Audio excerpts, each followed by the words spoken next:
Hey, this is Tom Bell, the marketing mad scientist. And today I want to talk about an important marketing lesson that I learned from two crack dealers. So I'm 49 years old. This was back when I was 20. Everybody has a past, and mine was a little colorful. So back in what I call the drug days, I got around and saw some people that maybe I don't see anymore. Well, not maybe, I don't. I've been off of drugs, cocaine for about 30 years. But back in the day, I lived in New York City, and I learned a lesson that I wish they could teach this at universities because it was so graphic. It was such a great way to learn this particular marketing lesson, and it's really relevant even today. So just banging my microphone and having my Diet Pepsi. Videos are new for me, so this is a thing. I'm going to make a video every day, and I'm going to start with the story of two crack dealers. And this happened. So let me tell you, the difference between these two particular crack dealers. One of them sold fake crack, crack cocaine from a vial on the street corner, and it was real. It was made out of ivory soap. And the other guy in this example sold very high quality crack for a fair price. He had a scale, he had, security, and just the whole bit. It was like Miami Vice. So he had everything. And if you look at these two guys, let's analyze them from a business perspective. So the guy selling fake crack, he had low marginal costs. I mean, for every $10 that he sold in his fake vial, I did the math once. It cost him about 4 cents, a portion of a bar of ivory soap, and another, I think it was 3 cents for the vial itself. So 7 cents, retail price of $10.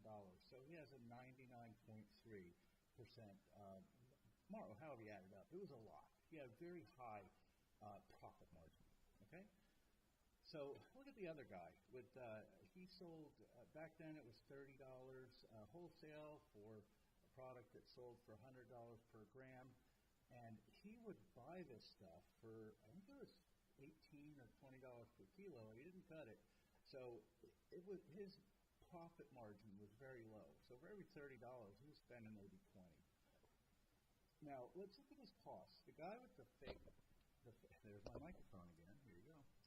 The guy with the fake crack, he had 99-point-something%, and practically no marginal cost, no apartment. He was on the street corner, maybe wear and tear on his shoes because he had to do a lot of running.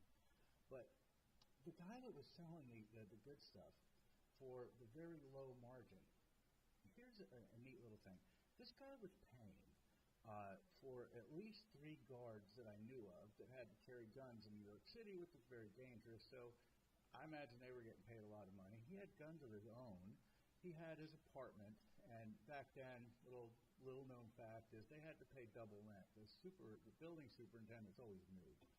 So he had to pay double rent, and he had a fund for lawyers. I mean, this guy was spending so much money to operate his business, not condoning, the selling of crack in any case. I did then, but it's really neat because he had so many marginal costs. All of his overhead, his expenses. The guy selling fake crack, had almost none. Now, here's the question. Here's what hit me, and this is what made it such a valuable lesson for me, is which one of these guys drove the BMW? Right. So the guy with the ridiculously high marginal cost, his overhead, somehow he had some money left over for a BMW, and it's very clear how he got to have that money. So the guy with the fake crack in the vials, he could only sell to a guy once. Only once. Right? And after that, you're not going to be dumb enough to buy from that guy again. Nobody would. One would hope. But the guy that sold for, low profit, but, high quality product, what did he have? Return customers. He had loyal customers that came back over and over again. Now, this was in the mid-'80s, so it was true then, and it's true now. Not only that, it's true for everybody.